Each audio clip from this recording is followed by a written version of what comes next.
अस्सलाम वालेकुम नाज़रीन, कैसे हैं आप सब।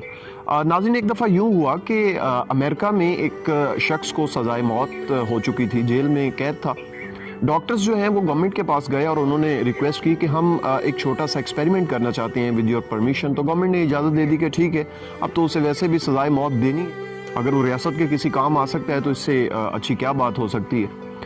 डॉक्टर्स उसके पास गए और उससे कहा कि हम तुम्हें जो है वो फांसी देकर नहीं मारेंगे बल्कि सांप से डसवा कर मारेंगे।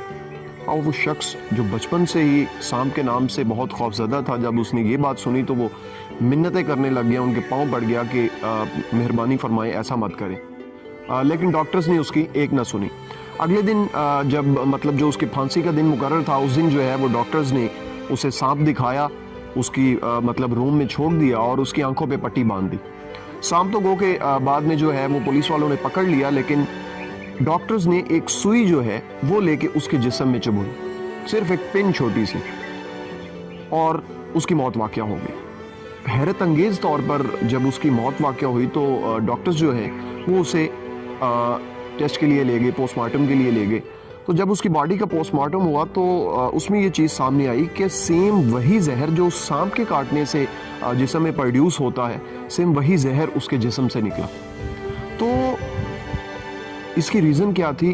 डॉक्टर्स का कहना है, साइकाइट्रिस्ट जितने भी हैं उनका कहना है कि उसके सोचने का अमल जो था वो इस कदर पावरफुल था कि उससे सिर्फ सुई चुभोई गई, लेकिन उसके जहन ने ये तस्लीम कर लिया था कि मुझे सांप ने काटा है, और उसके काटने चूंकि एक अंदेशा था उसके जहन में, और वो मर गया।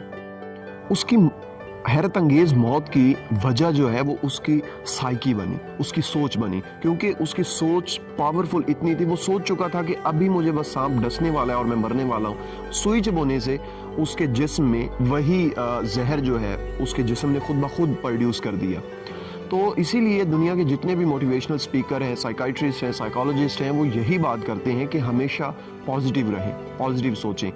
वो एक हदीस कुदसी भी है, अल्लाह कमी बेशी मुआफ़ फरमाए, कि अल्लाह जो है वो इंसान के गुमान पे गालिब आ जाता है। यानी इंसान जिस किस्म का गुमान अपने रब से करता है, वो जो सोचता है अपने अल्लाह के बारे में, वही मामला उसके साथ पेश आता है। तो इसलिए हमें चाहिए कि हमेशा मुस्बत सोचें और मुस्बत चीज़ों की तरफ जाएं। उम्मीद है कि आज की वीडियो आपको पसंद आई होगी। मज़ीद अच्छी वीडियोज़ के लिए अमीन स्पीक से जुड़े रहिए। मेज़बान अमीन हैदर को इजाज़त दीजिए। अल्लाह हाफ़िज़।